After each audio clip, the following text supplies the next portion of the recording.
It's time to leave Dubai. Say goodbye to this view. If you'd have told 20-year-old me that I'd be living in Dubai, I've been fucking so happy. But now we're leaving because it's too hot. So let's go to China.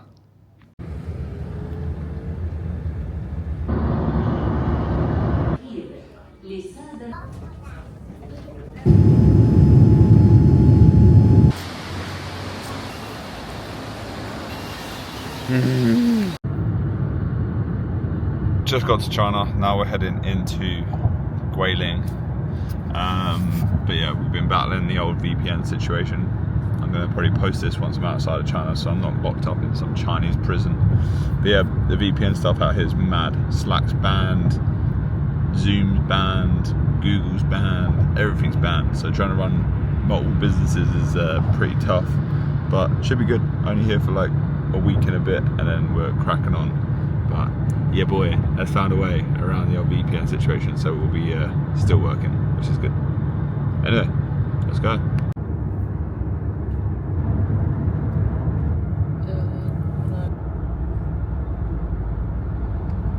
I'm on a boat in China with a bunch of people that don't speak the same language as me. No one understands a word I'm saying. And there's about 1,000 selfie sticks between 20 people. But the views are alright.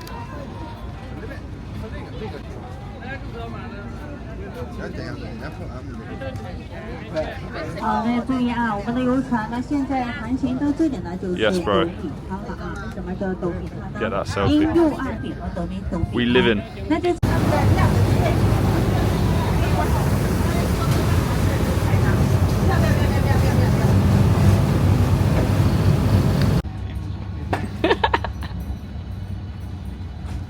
Currently in Guangzhou, China. It's been a bit of a challenge trying to do work over here for obvious reasons. Basically everything's banned, so trying to get online to actually speak to team and jump on Google and all of that good stuff has been a bit of a challenge, but it's been pretty cool at the same time. And I kind of needed it because I needed a bit of a reset. Being in Dubai was great, and Dubai for me is like, I'm so happy that I'm there, but yeah, it's too hot, so had to leave. We're going to be heading to Australia pretty soon, which is going to be rough because the time zone sucks, but should be fine. But today, this is the workstation. We are currently at the laptop over breakfast. I've been writing some new ads for something that we're working on right now on Orthodox, which I am very excited to announce. But I've just got that all sent over to the computer. So today we're just going to sit in the hotel room. We're going to knock out some more ad scripts. Also going to do some landing page fixes for the new product that we're launching. Also writing some new stuff for YouTube too. So yeah, work sessions today in Guangzhou, China. I will be bringing you along with me. Tonight we're probably going to go explore the city a little bit. So it's kind of looking like the UK right now. It's kind of depressing, isn't it? But I guess that is China for you. So there we go. Let's get to work, shall we?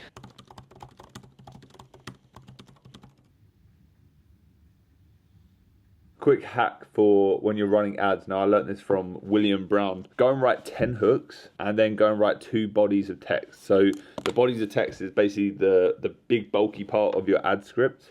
And then the 10 hooks you can then interchange with 2 of these bodies, and you essentially are left with 20 different ads. So this is a really good way for you to really get to launching ads quickly and also getting to test different hooks and variations as to what sort of your target client or customer is actually going to respond well to. So yeah, this is what we're doing now. I've just wrote out like 10 hooks, 2 bodies for the initial ads. Now I'm going to stitch them all together, then get them filmed and sent over to the editors. We've got to basically just present a professional approach. I wouldn't go as far as like voice AI and stuff like that on the call, and unless you feel it really needs it to spice it up. But I think Jack was pretty clear on like he'll only be interested, mate, in the number of people that are signing up. It's just a pure volume game. Yeah, front. But didn't he say that they don't have a CRM in place?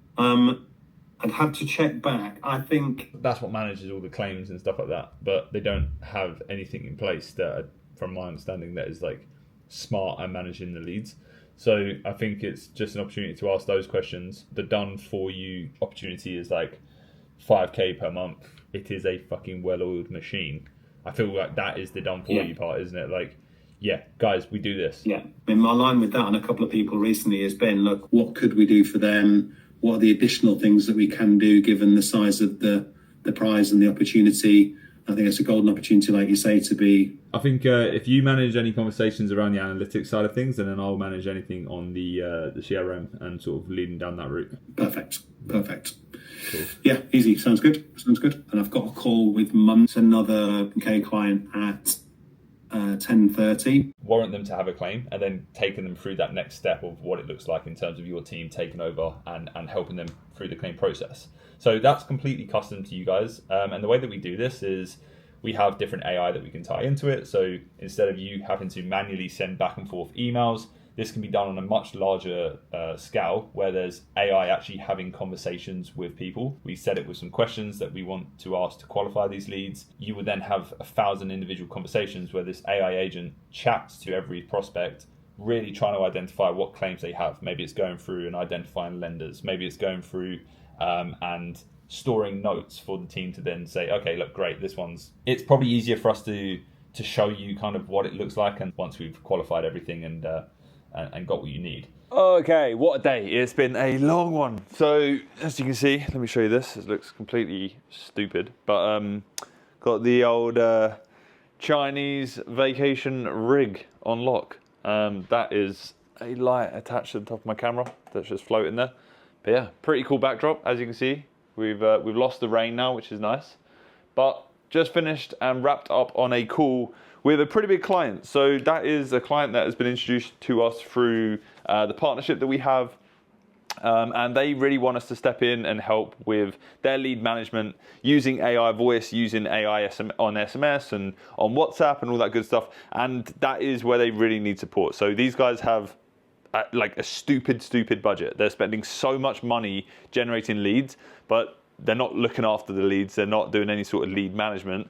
So that's where we can really step in, which will be really good. Hopefully, well, it's not even hopefully. We now have to go away and set up basically just a couple of demos and break down on a Miro board what the potential recommendations would be for their user journey flows. And then we should be able to get started with that. But it is now 6 p.m. So we've been working all day, which has been nice. I've definitely missed that. The last couple of days have been a bit hard here in China. We've been in like the mountains and stuff.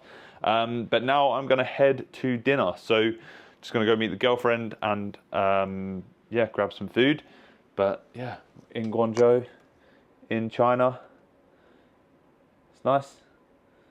China's a pretty cool place. One thing that is also very nice about that client that we just spoke to is they was asking us to do something that we knew we could make a lot of money with, and we knew we could upsell them and do for them. But we decided to say no. We decided to stay in our own lane. And I think over the last few months, what we've really come to the conclusion of is you can end up going down the route of saying yes to everything, which will help you make money, and you'll end up walking away with a larger bank account every month. But the reality is you'll stretch yourself so thin because you never actually become an expert at anything or one particular thing. So what we've really been trying to do over the last few months is specifically work with clients that need our help on their sales systems, their lead management and that kind of thing. And this is exactly where we want to fit in with this client. We don't want to be dealing with, building AI solutions to help go through files and documents and that kind of thing. Like, there's so many different off-the-shelf solutions that already exist there, so we can give them advice and guidance.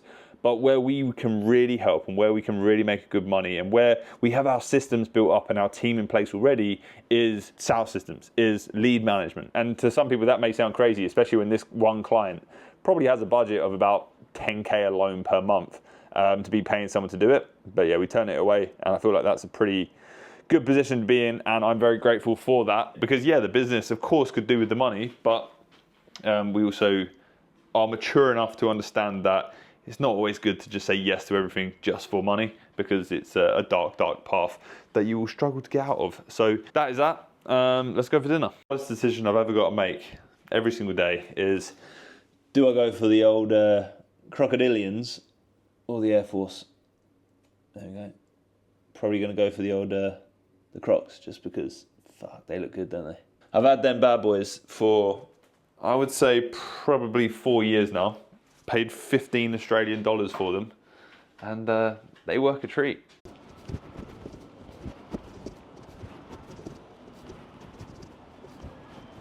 Yes, yeah, we do. So Mnet sent me a loom today. It's taken a lot longer than expected, just purely and simply because he's had to custom code the webhook out of. Just for reference, Mark, I told Jack I'd help him out with a little custom thing with Mnet, because at the moment he's spending hours a month basically going through this manual process. I'll update you after the call. But yeah, Jack, I've got probably one more update to give you from Mnet just to make a decision. I've just briefed him to do one more thing today, and then as soon as that's ready, I'll show you, get it sent over, and then you can give it the green light. I'm saying if we know there's a percentage of people that have zero in the bank, like if we know what that percentage is, then we can make a bit more of an educated decision. Because if it's like 20%, then we'll just get everyone on the call. But if it's like 80% of the people, then we probably want to qualify before we book them in for a call. So do you know any sort of numbers around, let's say, out of 10 people? Ni hao. Ni hao. 冇你啦，拉嘢。哦，你老你老車。你去白色，我白色，冇錯講，我已經叫佢幫我剪歌。Hello. Okay, so we're currently in Hong Kong in one of the smallest hotels in the world. I feel like bloody giant in like this hobbit hole. But yeah, what I want to do today is basically bring you along, because for the next 5 months I'm going to be traveling, and I know a lot of you guys, you want to work remotely. I get asked all the time, Liam, how can you travel? How can you get all this work done? How can you continue running businesses? What's the best way of doing it? So today I thought, what better way to just show you here in Hong Kong, where we're going to be for the next couple of days before we go to Australia, run you through some stuff that helps me get focused on when I'm working, and essentially how I run my businesses whilst overseas. So it's now 8:30 in the morning. My watch is wrong. It's never right. So we're going to go grab some coffee, grab some breakfast, and then I'll probably get started with my working day in a couple of hours. So let's go. Enjoy the ride. I could sit here and fake it and send you videos and pictures of me in big fancy hotel lobbies in Hong Kong, but the reality is Hong Kong is so small because everywhere's just like crazy price. So yeah, this is our hotel. It's kind of like a hobbit house, and I'm way too tall to be inside of it, but we move.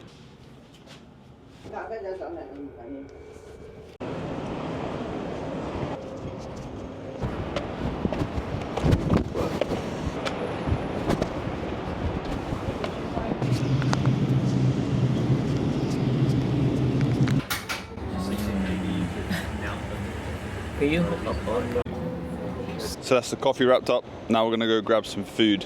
Now the best thing about running an agency, especially when you've been doing it for a while, and just running any business in general really, is if you get your delegation right, work actually begins without you needing to do any of the work. So, you know, we've got guys in the US, we've got guys in the UK, and we also have guys around Europe, I guess. But delegation started, the work's begun.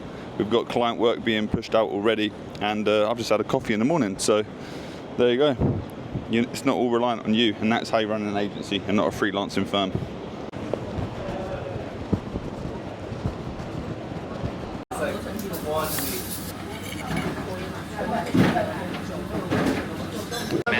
Trying to program this, but this is a guy that he was more enthusiastic and exclamation point lead, just the lead and the AI talking back and forth between each other, which is all happening between.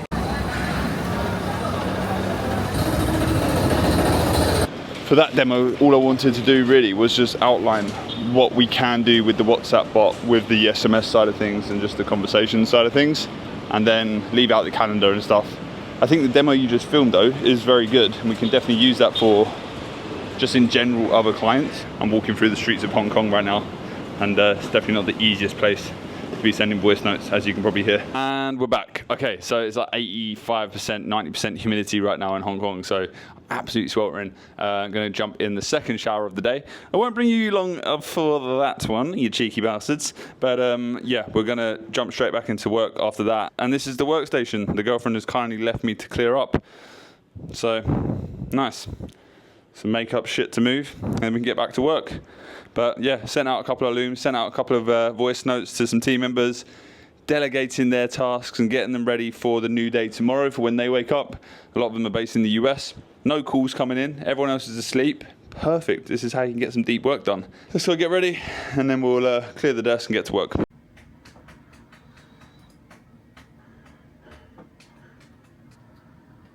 So tip number one for when you are working remotely is you want to line up your calendar the night before and then get it ready for that next day. Now, I don't go and put 15, 20 tasks on my calendar to do the next day, because when I'm away and traveling, I break it down in like 2-hour sprints. So if I'm like, okay, I've got a shit ton of stuff to do, I know I need to spend probably 4 hours doing this, then I'll lay out these tasks in sort of a 4-hour workday structure. So I'm not going to go crazy and chuck loads of tasks at myself, because I just know it's not going to be done. So I set my expectations to be realistic, and I lay out the tasks that are actually going to be manageable. And like I said, we're luckily in a position where we have team members. So a lot of it is just finding where we need to delegate other tasks out and who we need to brief in and who we need to bring onto a certain project. But one key thing you need to make sure you're doing is you need to only be working on the 10x tasks. And yes, I understand that that is very hard to do when you don't have any team members around you. But if there is something that you can outsource, once you've landed your first client or you have some money coming in, if you can outsource any tasks that aren't 10x tasks to you, then you need to do that. Otherwise, you're just going to get bogged down in the weeds of everything and you are never going to be able to scale. 10x tasks for me are creating content. This YouTube channel brings us clients for the agency, and it brings us people inside of the network. So this makes the most sense for me to be doing, spending time creating content, not onboarding clients and not doing the service delivery for clients. We have team members for that. So we set up these systems. And one other 10x task for me to really focus on, because I really love it and actually really do enjoy it, is looking at our sales system, looking at our CRM, looking at how the user journey operates and what systems we have in place to make that more optimized and more efficient. And that's obviously a core offering out on Orthodox, so it works perfectly for me to constantly be focusing on that inside of our businesses, so that we can then take that forward to our clients and obviously make their sales processes much more efficient and smoother too. So yeah, bit of a rant, but that is what you need to do. You need to line up your next day the night before, and this isn't something I'm like perfect at. I have to remind myself to do it all the time, but if you can do this, this is where I've found it's been the easiest to just wake up, crack on with stuff, get it done in like 2 to 4 hours, and then I can go out and enjoy the rest of the time. And I know some people are going to be sat there like, oh, but Liam, you're not a real entrepreneur. You don't sit there all day long focusing just doing work all day. If you are traveling and you have always wanted to have this laptop lifestyle where you get to go out into the world and you get to work remotely and you get to take your laptop and you work from anywhere in the world, it doesn't really make sense if you're just sat in your Airbnb 15 hours a day. Like, that's not working remotely. You're just working in different Airbnbs, which maybe you like doing that, but I don't. I personally like to be able to go out into the world and see different cities, see different countries. So that, there you go. Make sure you plan your days the night before and you will get much, much further with the tasks you need. Even if you're not working remotely, do it, because it helps so much.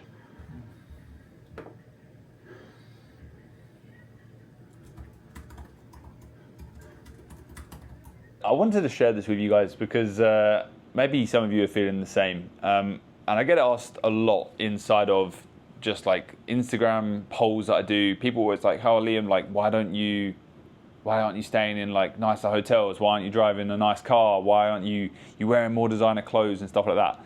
And I've been really thinking about that a lot these last few days. Now, I like staying at really nice hotels, and I like spending money on good restaurants and all of that good stuff. But if I go back to when I was literally in my early 20s, I was in Hong Kong in my early 20s. At 21, I came here traveling with my friend. We went to China. I had literally $8 in my bank account, right?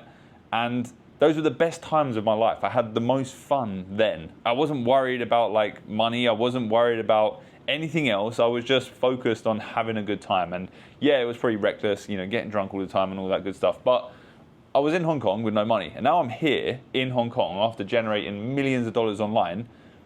I don't feel like a different person. I don't feel like I only want and only need to stay in like super luxury Airbnbs and super luxury hotels, and I can only eat at the top restaurants. Like, I had lunch today at literally this weird little noodle spot. It was literally instant noodles in a soup, but it was super high rated. Went there, it was cheap. I think it cost me like $4. And it's one of the best meals I've had in the last few weeks.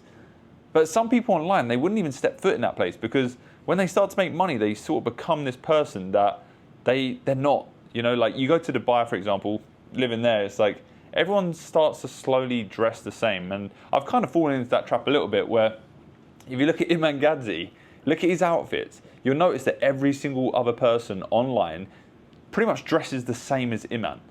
And it's like, do you genuinely like those clothes? Or are you just wearing them because you want people to think that you're rich and successful like Iman Gadzhi? Like, the people that are asking me why I'm not wearing designer clothes and why I'm not, you know, dressed up or going to fancy restaurants all the time or driving nice cars, it's because I don't give a shit. Like, that's not me. I actually don't care about that. It's just not a priority for me.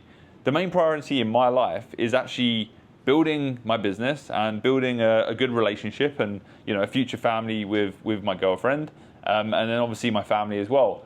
I don't really care about the flashy stuff. I don't care, and I've tried to care. I've tried to like trick myself into thinking that I need to chase the watches, I need to chase the cars, I need to, you know, chase the nice luxury apartments. But I just can't do it. It's not me. So yeah, I've been reflecting on that a lot today, walking around Hong Kong, especially just being reminded of where I was, you know, God, probably like 7 or 8 years ago, with literally no money in my bank account, and then coming here, and not much has changed. I don't care about the fancy stuff. I don't care about being driven round by a chauffeur, and that's it. I'm not too high quality or too high status to get into a back of a normal cab or go into a small restaurant or shop at H&M, whatever it is. Like, I just don't care about it. And I think a lot of you guys online right now, I'm assuming you're the same. To me, it doesn't make much sense for you to just start changing your identity as you start to make money. So my message to you is always be true to yourself. Don't try to copy what everyone else is doing online. Don't try to be someone you're not.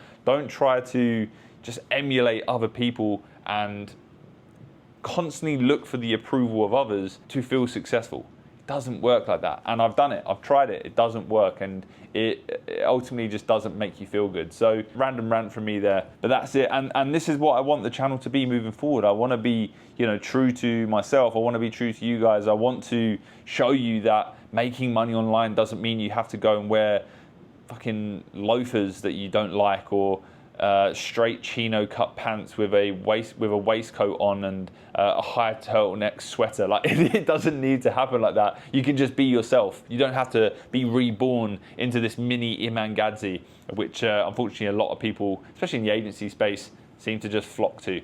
So yeah, anyway, we pretty much wrapped up all the work for today. It was pretty simple. I was writing some new ads, briefing in for a new website build for a project that we're launching very, very soon underneath Unorthodox, which I can't wait to do. Also redid some outreach sequences, and I also just did a bit of brand soul searching just since I've been having these thoughts recently, and really reflecting on myself as a person and as an entrepreneur, and trying to really focus on what my priorities are and where I really want to be in the next 10 years. Okay, so to wrap this vlog, whatever you want to call it, up, this is my last day in Hong Kong, and I've actually arranged a meeting with a big agency out here in Asia.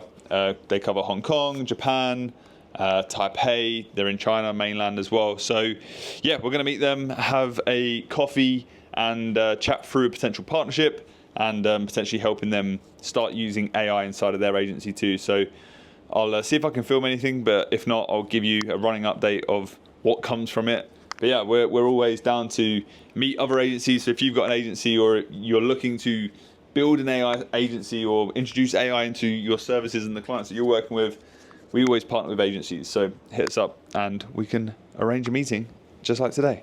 So yeah, gonna go do that now, and I'll bring you along with me.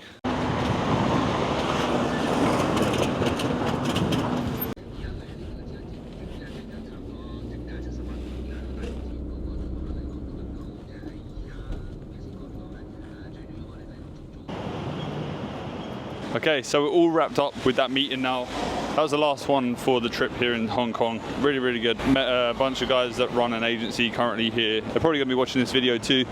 So shout out to you guys, you know who you are. But yeah, next steps is seeing how we can partner with them and help them deliver AI to their clients. So this is the end of the Hong Kong vlog. I will catch you in the next country, which will be Australia. So let's see what we can get up to over there. But yeah, I hope you guys enjoyed this type of content. Let me know in the comments if you do, and I'll do more of it. But yeah, I'll catch you guys in a bit.